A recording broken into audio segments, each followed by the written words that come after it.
Imagine a moment in history when 300 men stood before a massive army of 135,000 enemies, not 1,000 or 10,000, but 135,000 enemy soldiers, a force overwhelming them 450 times over. According to every rule of warfare, they should have been wiped out in the blink of an eye, but the unthinkable happened. Do you believe that just 300 people could defeat 135,000 enemy soldiers? Sounds like fiction, doesn't it? But this is an actual event recorded in the Bible, an extraordinary military victory that 99% of people don't know about.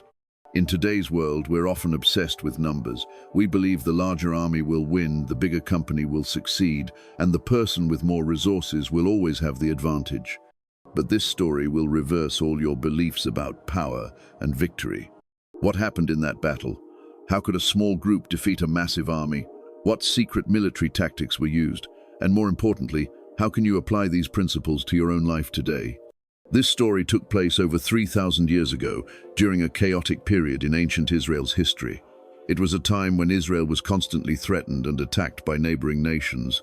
In this context, a man named Gideon was chosen by God to lead his people against the Midianites, a powerful army that had oppressed Israel for 7 years. This wasn't just an ordinary military battle. It was a defining confrontation, a pivotal moment in the history of the Israelite nation. If they failed, the entire nation could have been wiped out or enslaved.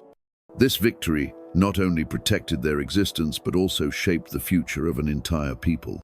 But this story also carries a profound spiritual meaning. It illustrates a powerful principle about faith, obedience, and how God works through those willing to trust Him. It's a lesson about how true strength doesn't come from numbers or weapons, but from faith and wisdom. As we dive deeper into this story, you'll see timeless principles that can be applied to our modern lives, in business, in relationships, and in facing challenges that seem impossible to overcome. 3. Promise to the viewer. In this video, I'll reveal to you the unique military tactics that helped 300 men defeat 135,000 enemy soldiers. These aren't ordinary tactics you already know. These are revolutionary principles that great military leaders throughout history have applied, from Alexander the Great to Napoleon, from Sun Tzu to modern generals. But more importantly, I'll show you how to apply these principles to your modern life.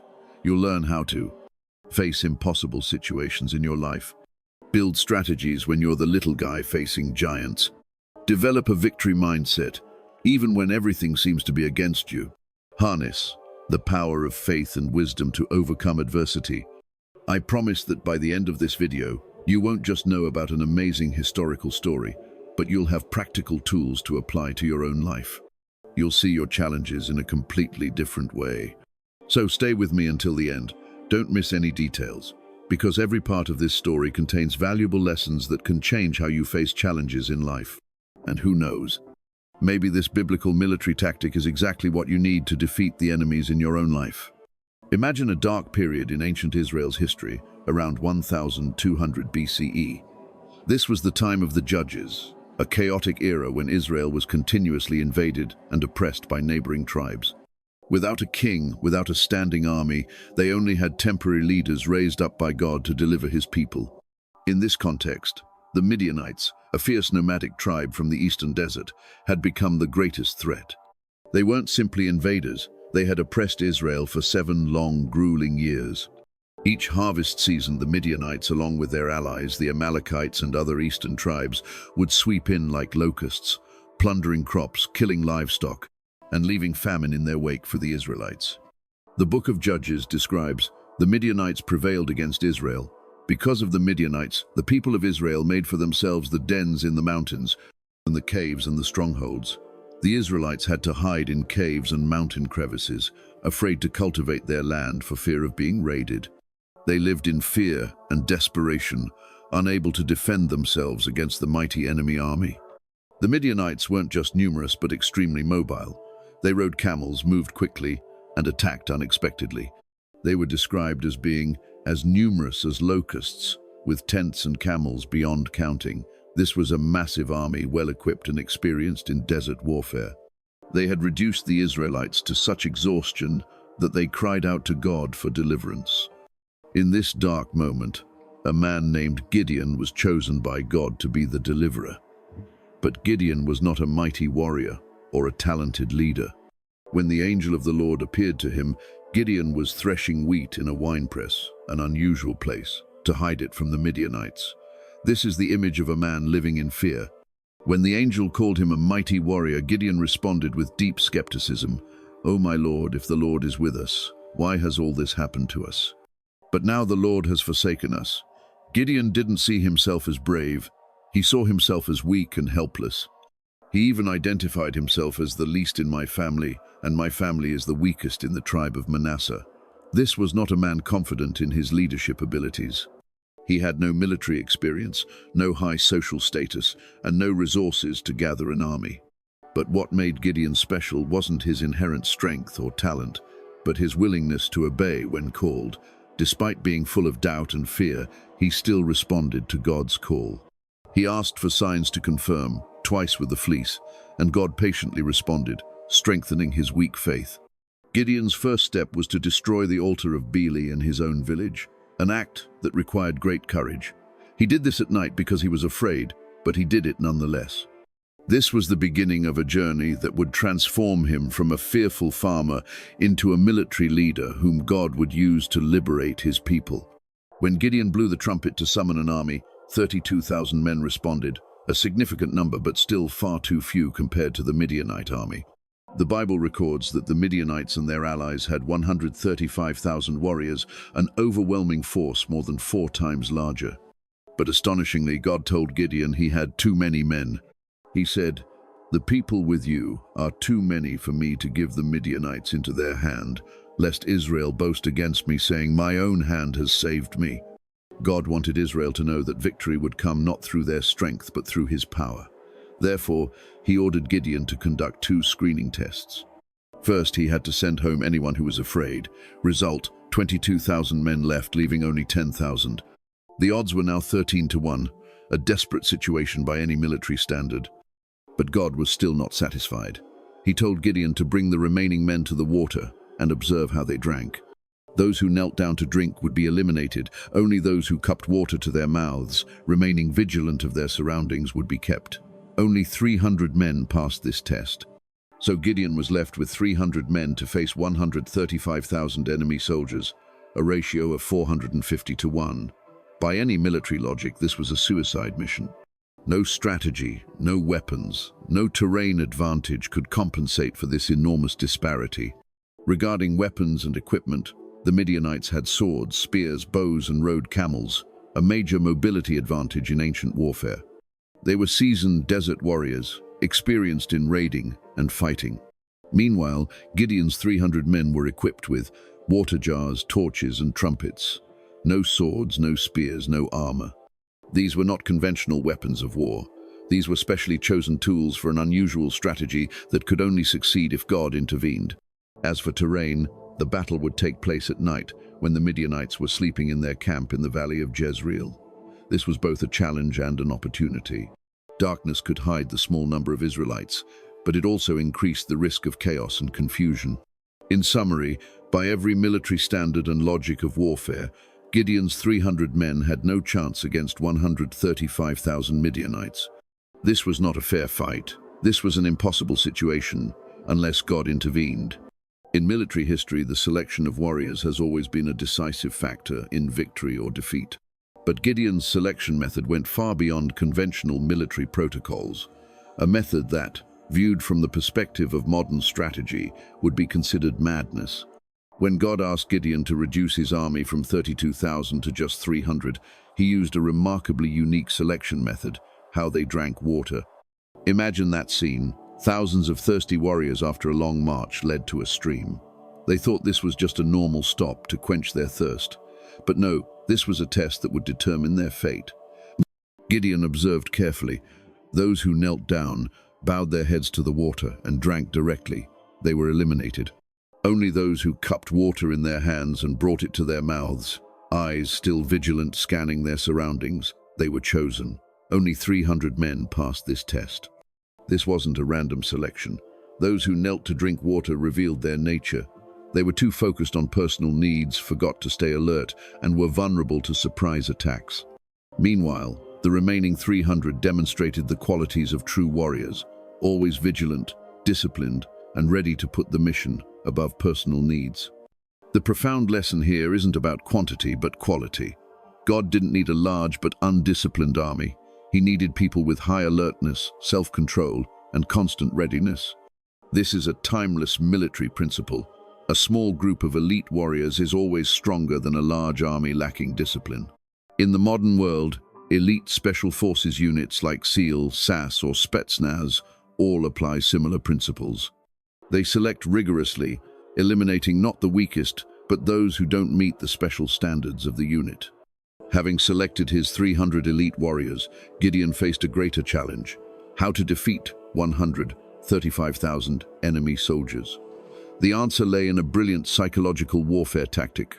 Instead of attacking directly, which would certainly lead to defeat, Gideon focused on breaking the enemy's morale.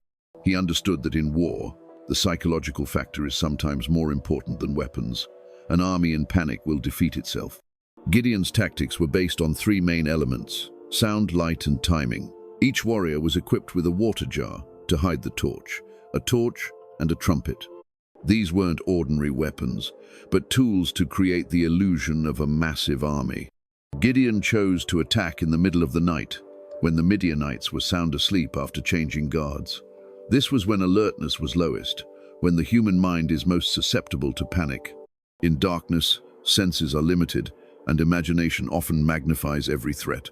When the trumpets simultaneously sounded from 300 different directions, the Midianites awoke in panic.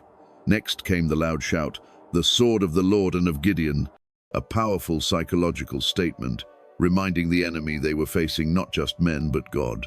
At the same time, the 300 warriors broke their jars, creating sounds like clashing weapons, and raised their torches, creating the illusion of a huge army surrounding them from all sides. In the darkness, each torch could be mistaken for representing a much larger unit. The psychological effect was immediate and devastating. The Midianites, previously confident in their overwhelming numbers, suddenly felt surrounded by an even larger force. Panic spread like a plague, and in the darkness, they couldn't distinguish friend from foe, beginning to attack each other. This is a classic lesson in psychological warfare. When you cannot defeat the enemy with physical strength, defeat them with mental strength. Create panic, and the enemy will defeat themselves. The weapons of Gideon's 300 warriors weren't conventional swords, spears, or bows. Instead, they used three simple tools that, when combined, created an extraordinary effect: water jars, torches, and trumpets. Water jars, an everyday item, not something anyone would think of as a war tool. But in Gideon's tactics, they served two purposes: hiding the torch's light until the decisive moment, and when broken, creating sounds like clashing weapons, giving the impression of a large-scale attack. Torches, sources of light in the darkness, but also powerful psychological tools. In the dark, one torch could be mistaken for representing a large unit. 300 torches appearing simultaneously from all directions created the illusion of a massive army surrounding them. Trumpets. In ancient times, trumpets weren't just musical instruments but tools for transmitting commands on the battlefield. Each unit typically had only one trumpeter. When 300 trumpets sounded at once, the enemy would think they were facing hundreds of military units, a massive force. The combination of these three tools created a devastating psychological effect. Light from torches blinded the enemy who had just awakened. Sounds from trumpets and broken jars created a sense of chaos. And the shout, "The sword of the Lord and of Gideon," made the enemy believe they were facing a supernatural force. What's amazing is that these simple tools were more effective than conventional weapons. They attacked the psychology, the deep-seated fears of humans, the fear of being surrounded, of being suddenly attacked in darkness, and of facing an undefeatable force. This is a profound military lesson. Sometimes the most powerful weapon isn't what can cause the most damage, but what can create the strongest psychological impact. In modern warfare, psychological and information warfare remain important parts of global military strategy. Gideon divided his 300 warriors into three groups of 100, positioning them to surround the Midianite camp from three different directions. This was a classic surrounding tactic, but with a unique twist. They weren't actually surrounding the enemy, they were just creating the illusion of being surrounded. In war, The feeling of being surrounded is one of the greatest fears for any army. When an army believes they are surrounded, they will panic, lose coordination, and often make fatal decisions. Gideon's tactics brilliantly exploited crowd psychology. In a panicked crowd, each individual no longer acts based on reason, but on survival instinct. They are no longer an organized army, but a chaotic mob, where fear spreads as fast as a virus. When the trumpets sounded, torches blazed, and shouts echoed, the Midianites awoke in panic. They saw lights from all directions, heard trumpets and shouts from everywhere. In darkness and a half-awake state, they couldn't distinguish what was real and what was illusion. The natural reaction was to draw swords in self-defense. But in darkness and panic, they couldn't tell who was friend and who was foe. As a result, they began to attack anyone who moved, and in most cases, that was their own comrades. The Bible describes, the whole camp ran, cried out, and fled. They didn't just run away but attacked each other, causing a horrific self-destructive massacre. The 135,000-strong army disintegrated into pieces, not because of the military might of their opponents, but because of their own fear and panic. This is a profound lesson about the power of crowd psychology and how to exploit it in warfare. Gideon didn't need to defeat each Midianite soldier, he just needed to create conditions for them to defeat each other. In modern military history, tactics of creating chaos and exploiting crowd psychology are still widely applied. From information warfare to psychological campaigns, modern armies still learn from this ancient but highly effective tactic. In the battle between 300 men and 135,000 enemy soldiers, the decisive factor wasn't weapons, wasn't tactics, but faith. Gideon's faith and that of his small army wasn't just a vague belief, but absolute trust in God's promise. When God told Gideon, "I will be with you, and you will strike down the Midianites as if they were but one man," this wasn't just empty encouragement, but a promise from the Creator. Gideon grasped this promise tightly, making it the foundation for all his decisions and actions. True faith isn't believing that everything will go according to your wishes, but believing that whatever happens, God remains in control. When Gideon looked at his army of just 300 men, he didn't see lack. He saw an opportunity for God to demonstrate his power. In modern life, we often place our faith in tangible things: bank accounts, degrees, relationships, health. But Gideon's story reminds us that true strength comes from faith in the invisible, in God, who can make the impossible possible. Imagine the feeling of those 300 warriors that night, as they stood on the hill overlooking the vast Midianite camp.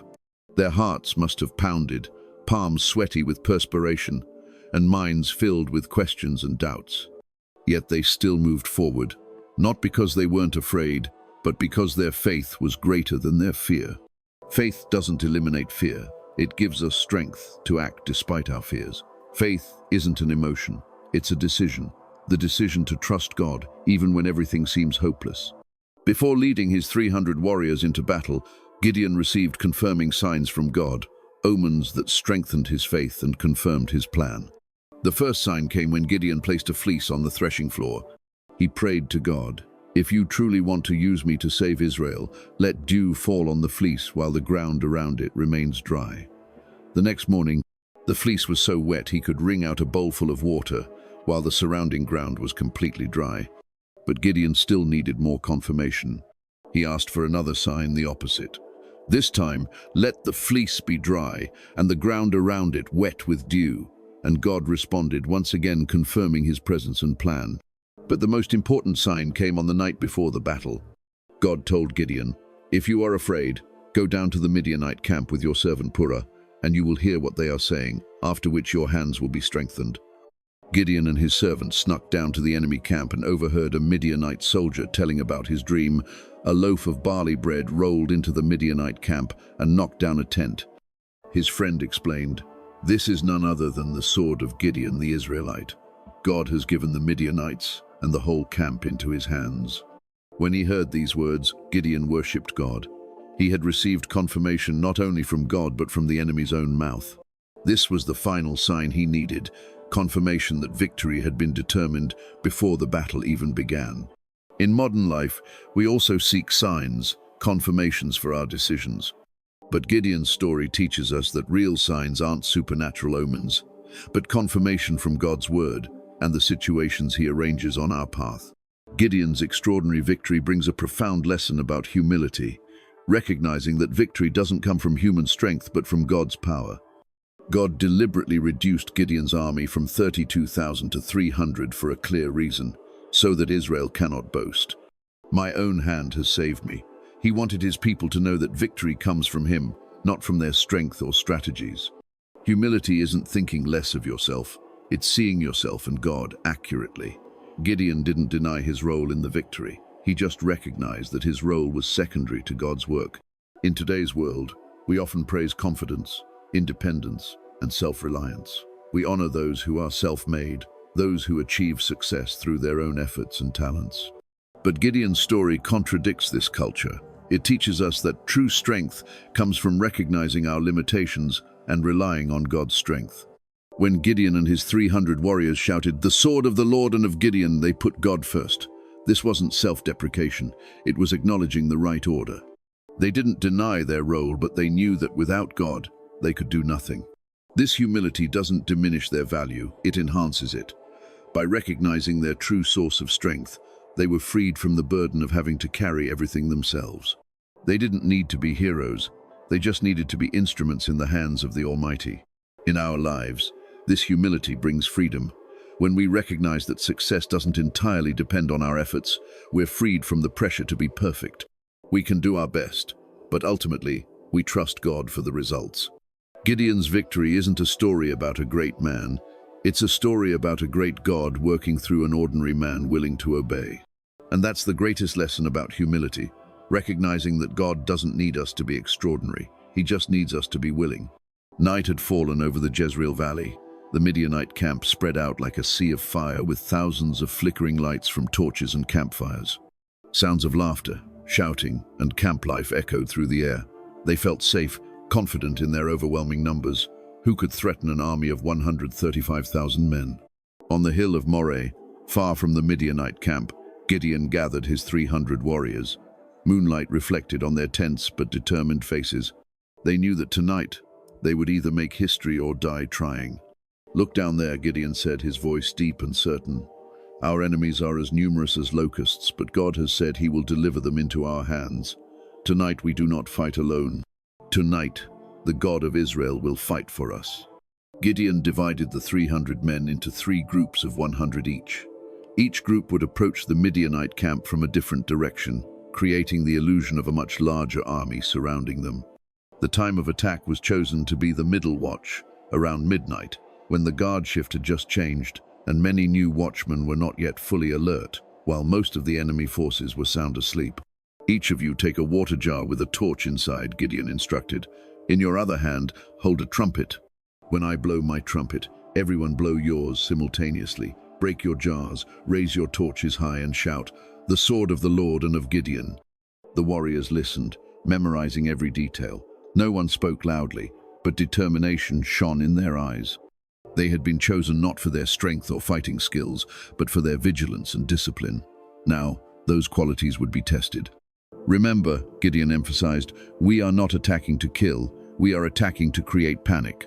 When they panic, they will attack each other. God will fight for us." Before departing, Gideon led the 300 warriors in prayer. In that solemn moment, a strange peace enveloped them. They were no longer frightened farmers.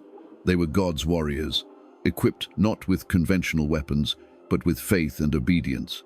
Darkness thickened as the 3 groups of warriors silently moved to their positions, surrounding the Midianite camp. They moved like ghosts, without a sound, each step careful. In their hands, the water jars concealed the light from the torches inside, revealing only a dim glow. Gideon led his group, his heart pounding in his chest. This was the moment when everything would be decided. One small mistake, one loud noise, and all would be lost. But he felt God's presence stronger than ever before. His promise echoed in his mind, "I will be with you, and you will strike down the Midianites as if they were but one man." When all 3 groups were in position, Gideon looked up at the night sky. The time had come. He raised the trumpet to his lips and blew a long blast, the sound tearing through the still night air. Instantly, 300 trumpets sounded from 3 different directions, creating a deafening symphony that awakened the entire Midianite camp. At the same time, 300 water jars were smashed, the sound echoing like clashing weapons, and 300 torches blazed in the darkness, creating a ring of fire around the enemy camp. The sword of the Lord and of Gideon. The shout thundered from 300 throats, echoing like thunder throughout the valley. What followed was a scene of unimaginable chaos. The Midianites, abruptly awakened from deep sleep, saw torches surrounding them from all directions. In the darkness and state of panic, each torch seemed to represent a large unit. The sound of trumpets from every direction created the impression of a massive army attacking. "We're surrounded," panic shouts rang out. "The Israelites are attacking." In their panic, the Midianites grabbed their weapons and began running in all directions. But in the darkness, they couldn't distinguish friend from foe. Every moving shadow was considered an enemy. They began attacking each other, the sound of swords cutting into flesh, cries of pain, pleas for help, all blending into a symphony of destruction.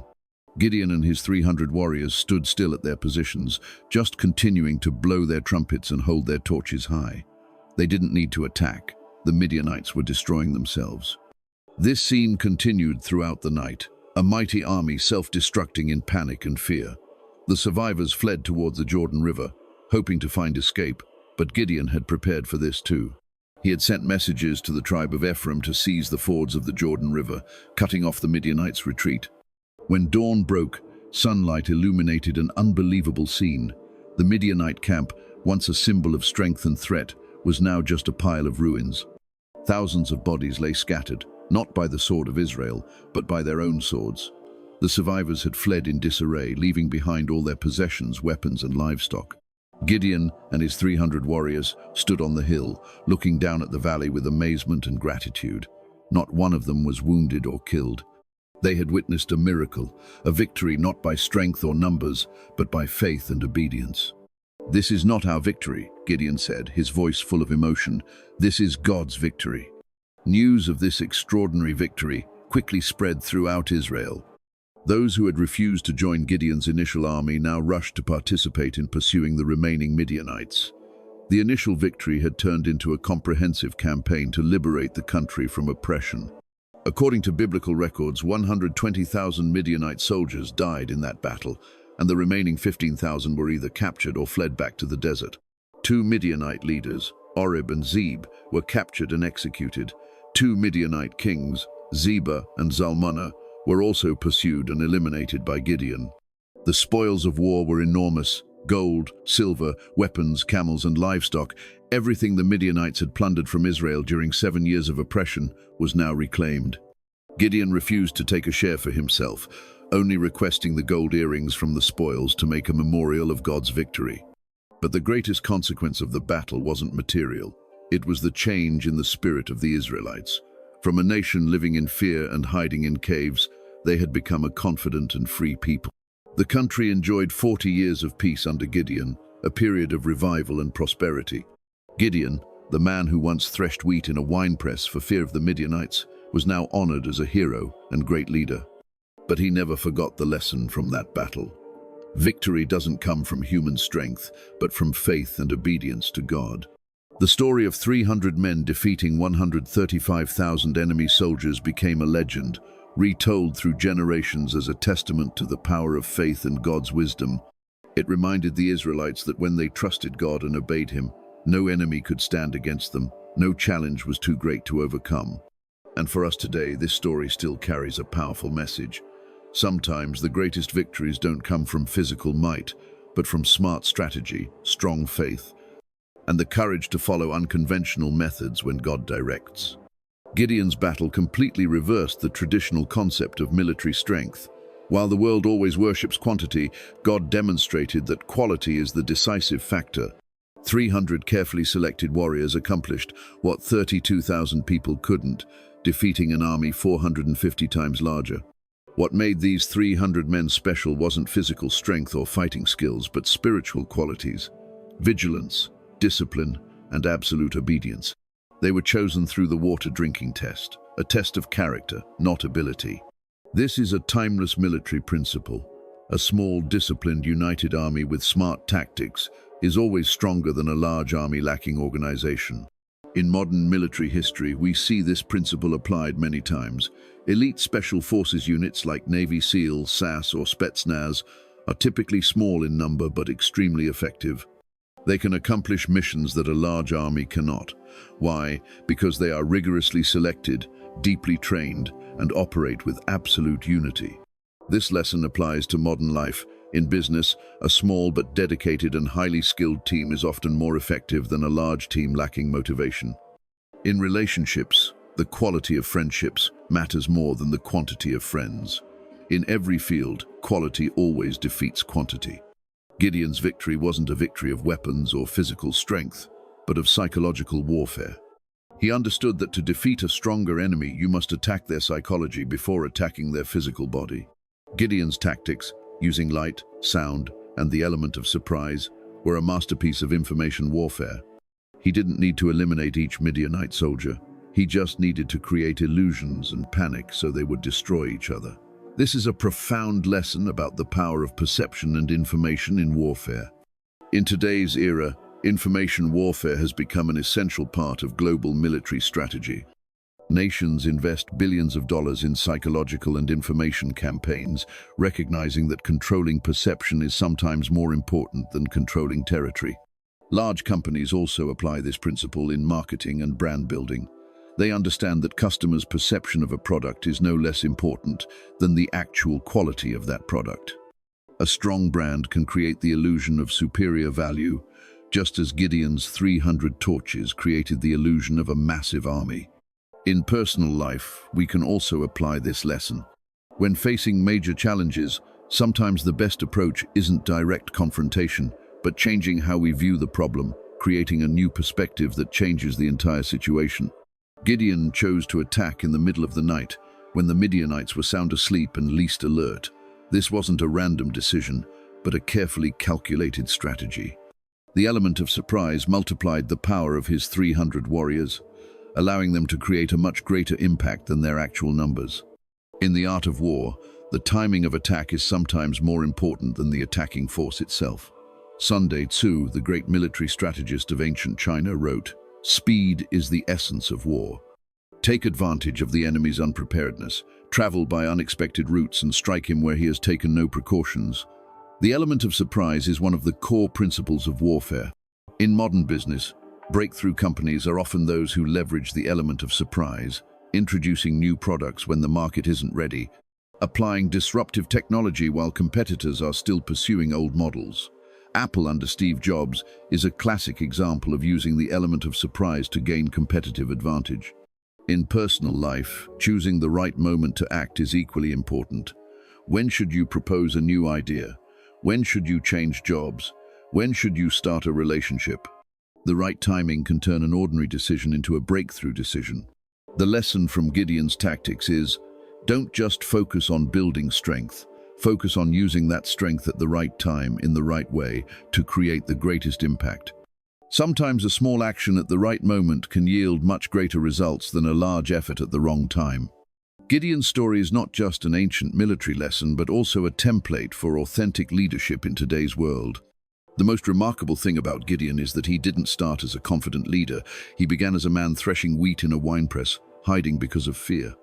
True leadership doesn't begin with innate talent or pre-existing confidence. It begins with a willingness to respond to the call, even when you feel inadequate. In today's business and organizational world, we're often obsessed with charismatic, flashy leaders, those who are confident and decisive. But Gideon's story shows that the greatest leaders often begin with humility and a deep awareness of their limitations. Gideon built his team not based on quantity but on quality. He chose 300 men not because they were the strongest warriors, but because they demonstrated vigilance, discipline, and the ability to obey. In today's world, exceptional leaders understand that a small, dedicated, disciplined, and united team will achieve more than a large team lacking focus. Look at the most successful startups. They often begin with a small group of people sharing a common vision and deep commitment. They don't need large offices or numerous employees. They need the right people, those willing to follow the vision and work with excellence. Gideon also teaches us that true leaders must be willing to make difficult decisions. When God told him to reduce his army from 32,000 to 300, that was a decision most military commanders would consider insane. But Gideon obeyed, trusting in a plan greater than his own. In today's world, outstanding leaders must be willing to go against conventional wisdom, make unpopular decisions, and sometimes do less, not more, to achieve better results. When facing a 450-to-1 ratio, Gideon and his 300 warriors stood before a seemingly insurmountable situation. But instead of surrendering to adversity, they found a completely different approach, a strategy based on creativity, surprise, and faith. In modern life, we often face our own Midianites, challenges that seem too great to overcome. It might be a frightening medical diagnosis, a financial crisis, a broken relationship, or a career failure. These challenges can make us feel overwhelmed, like we're facing an army of 135,000 with only 300 allies. But Gideon's story teaches us that adversity is not a sign of failure. It's an opportunity to view the problem from a different angle. When Gideon realized he couldn't defeat the Midianites with conventional strength, he switched to an entirely different strategy, attacking the enemy's psychology rather than their physical bodies. In our lives, this means that when facing seemingly insurmountable challenges, sometimes we need to change our approach. Instead of attacking the problem head-on, we might need to find a way around it. Instead of trying to solve everything through willpower, we might need to seek wisdom and guidance. Think about people who have overcome great adversity in life, from Nick Vujicic, born without arms and legs but becoming a global inspirational speaker, to J.K. Rowling, who went from being an unemployed single mother to becoming the world's best-selling author. They didn't let adversity define them. They found new ways to view and overcome it. Faith also plays a crucial role in overcoming adversity. Gideon didn't just have a clever strategy, he had faith that God was supporting him. In modern life, faith, whether in God, in yourself, or in a greater purpose, can be a tremendous source of strength when facing challenges. The principles from Gideon's victory can be directly applied to today's business world and careers, especially for small players competing against giants in their industry. In today's marketplace, small startups often face competitors many times larger in size, resources, and market share. Like Gideon facing the Midianites, the odds seem overwhelming. But Gideon's tactics provide a template for how small businesses can compete and win. First, focus on quality, not quantity. Successful startups don't compete by trying to do everything. They focus on doing a few things excellently. They build small but talented teams, people with discipline, creativity, and complete commitment to the vision. Like Gideon's 300 selected warriors, a small but outstanding team can achieve extraordinary things. Second, leverage surprise and innovation. Gideon didn't try to defeat the Midianites by playing by their rules. He created an entirely new game. In business, this means finding new approaches to markets, developing breakthrough products, or providing services in ways that larger competitors cannot or will not. Think about how Netflix revolutionized the movie rental industry, then the television entertainment industry, by adopting a completely new business model, or how Airbnb challenged the traditional hotel industry by creating a peer-to-peer accommodation marketplace. They didn't compete directly with industry giants, they changed the game. Third, create the illusion of a larger presence. Gideon used light, sound, and psychological tactics to create the illusion of a much larger army. In modern business, small companies can use technology, social media, and smart marketing to create influence far beyond their actual size. A small business with a professional website, strong social media presence, and smart content marketing strategy can compete with much larger companies for brand awareness. They can create the illusion of scale and credibility, just as Gideon's 300 men created the illusion of a massive army. Finally, remember that victory doesn't always come from direct strength. Sometimes, like Gideon, victory comes from creating conditions for competitors to defeat themselves. In business, this might mean finding market niches that large companies overlook, or leveraging their slowness and lack of flexibility to quickly respond to changing customer needs. The lesson from Gideon is clear. In business, as in war, the smart and creative can defeat the stronger. Size is not destiny. With the right strategy, strong faith, and continuous innovation, small players can still win.